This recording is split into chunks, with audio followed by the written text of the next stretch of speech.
بسم اللہ الرحمن الرحیم. السلام علیکم بھائیوں. میرے خیال میں جتنے اچھی طرح مولانا صاحب نے آپ سب لوگوں کو سمجھایا، مجھے سمجھایا ہے، تو میرے خیال میں میرے پاس تو الفاظ نہیں ہے. مجھے تو خود ان کی بات کا انداز اور جس طرح سمجھا رہے تھے بہت زیادہ پسند آیا اور مزہ آ رہا تھا ان کی باتیں سننے میں.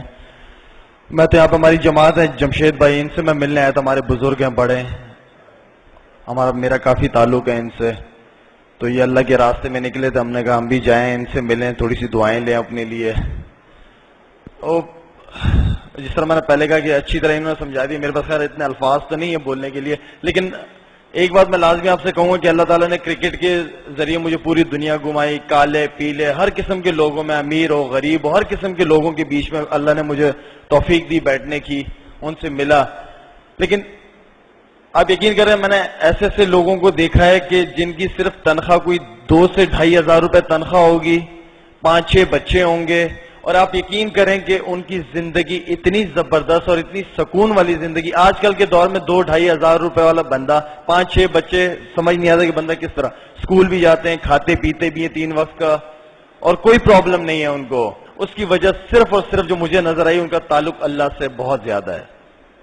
وہ اللہ تعالیٰ نے ان کے 2-2,500 روپے میں اتنی برکت ڈالی ہوئی ہوتی ہے کہ وہ اپنے مزے سے اپنی زندگی کو گزار رہے ہیں. تو جس کی زندگی میں دین ہے، پورا کا پورا دین ہے، وہ زندگی سب سے خوبصورت ترین زندگی، وہ اس دنیا میں بھی کامیابی اور آخرت میں بھی ہے. اور جس کی زندگی میں دین نہیں ہے اس کی زندگی جانور سے بھی بدتر زندگی ہے. میں اپنی مثال دیتا ہوں، میں خود بھی پٹھان کا تو یہ مشہور ہے نا کہ نماز پڑھتے ہیں، کام سارے کرتے ہیں لیکن نماز نہیں چھوڑتے. 3-4 وقت نماز میں بھی پہلے پڑھا کرتا تھا. تو میرے کافی عرصے سے میرے ایاز بھائی ہمارے ساتھ آئے ہیں، یہ میرے گھر بڑا آیا کرتے تھے، تو میں ان کو بگا دیتا تھا یا چوکیدار وغیرہ سے منع کرا دیتا تھا. تو ایک دفعہ محلے میں ٹیپ بال کھیلتے ہوئے ان کے ہاتھ میں آئی گیا، تو ان کے ساتھ میں بیٹھا، خیر ان کی بات سنی ہے، ان سے میں بالکل بھاگتا تھا، دور بھاگتا تھا. تو ان کے ساتھ جب میں نے بات ان کی بیٹے تصویریں نہ کھینچے موبائل سے، بیٹھ جاؤ. تو ان کے ساتھ خیر جب میں بیٹھا ان کی باتیں سنی مجھے اس دن یہ احساس ہو گیا تھا کہ شاید آفریدی تم نے کل مرنا بھی ہے، اور تم اپنے ساتھ لے کے کیا جاؤ گے.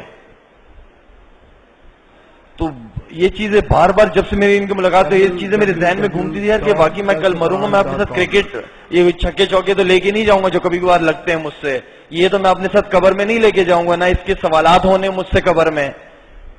میرے اعمال کام آئیں گے وہاں. تو جو روح کی غذا ہے وہ عبادت ہے، اور روح اسی نے جوابات دینے ہیں.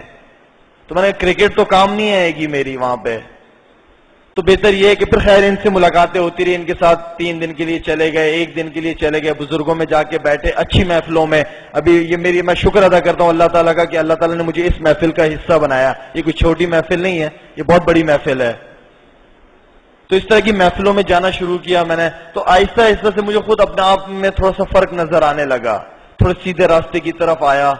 کوشش کرتا ہوں کہ 5 وقت نماز جماعت کے ساتھ پڑھتا ہوں، کوشش کرتا ہوں پوری کہ جو بھی ہو، اور اچھے لوگوں میں، اچھے بزرگوں کے پاس جا کے بیٹھتے ہیں، ان سے دین سیکھنے کی کوشش کرتے ہیں. یہ جو اللہ والے لوگ، جو اللہ، میں تو ان کو سچی بات ہے فرشتے کہتا ہوں، جو اللہ کے راستے میں گھر سے نکل کے بیگم بچوں کو چھوڑ کے اپنے نرم بستروں کو چھوڑ کے چلے جاتے ہیں، انہیں تو میں فرشتے کہتا ہوں. اور یہ میری مثال دے رہے ہیں کہ میں تو خیر ایک بہت ہی گناہگار آدمی ہوں. اگر پوچھ رہے ہیں تو سعید انور سے پوچھیں، جنید جمشید سے پوچھیں، جن کا ذریعہ ہی کرکٹ یا جن کا ذریعہ ہی موسیقی تھا، ان کو زندگی میں کیا فرق پڑا ہے. یہ تو ان سے جا کے پوچھیں، تو وہ آپ کو بتائیں گے کہ ان کی زندگی میں کیا فرق پڑا ہے دین پہ چلنے سے.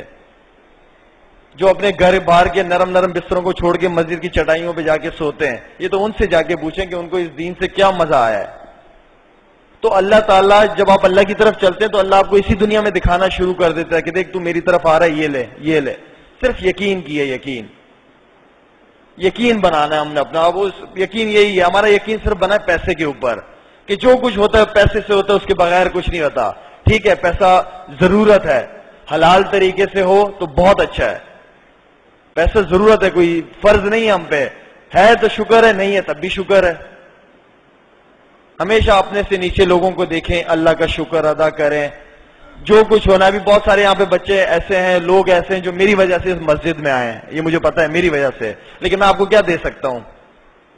مل لیں گے، ملاقات ملا لیں گے، چلا جاؤں گا. میں اپنی نیت یہ کر کے ہے کہ میں نے مسجد جانا ہے، صرف اللہ کی وجہ سے جانا ہے. مسجدوں میں اللہ کی وجہ سے آیا کریں، شخصیات کی وجہ سے میں کیا ہوں. میں تو خود ایک بہت بڑا گناہگار آدمی ہوں یار. تو میری وجہ سے کیا مسجد میں، اللہ کی وجہ سے مسجد میں آیا کریں. یہ جو بزرگ آئے ہوئے یہاں پہ بیٹھے ہوئے، ان سے ملیں، ان سے بات کریں، کوئی بھی مسئلے مسائل ہیں ان سے آ کے پوچھیں، ان سے ان کی زندگی کا ایکسپیرینس پوچھیں، یہ آپ کو بتائیں گے. تو انشاءاللہ آپ سارے حضرات کوشش کریں گے. ابھی میرے خیال میں لاہور میں اجتماع بھی ہے، کب سے شروع ہے؟ 12 سے انشاءاللہ لاہور میں اجتماع بھی ہے. میری بھی کوشش ہے اللہ کرے ٹیسٹ ٹیم کے ساتھ نہ جاؤں، نکل جاؤں اجتماع میں انشاءاللہ 3 دن کے لیے لاہور. اور انشاءاللہ ارادہ میرا، میں نے تو مجھے تو یہ ایریا بہت پسند آیا. انشاءاللہ میرا امید ہے کہ یہاں سے انشاءاللہ تین دن کے لیے لازمی جماعت لے کے، میں خود اپنی کی جماعت لے کے یہاں لازمی انشاءاللہ آپ لوگوں کے ساتھ 3 دن گزاروں گا. لیکن اس کی بھی ایک شرط ہے کہ بھئی یہاں سے بھی تو جماعتیں نکلنی چاہیے نا. یہاں سے اللہ کے راستے میں لوگ نکلیں گے تو ہمیں پتہ چلے گا نا کہ بھئی ہم جائیں گے تو ہمیں بھی فائدہ ہوگا انشاءاللہ. تو آپ سارے حضرات کوشش کریں گے انشاءاللہ اس چیز کی. بھائی انشاءاللہ دعا کریں. بھوک بھی لگ رہی ہے نا، کھانا بھی کھانا ہے. تشکیل یہ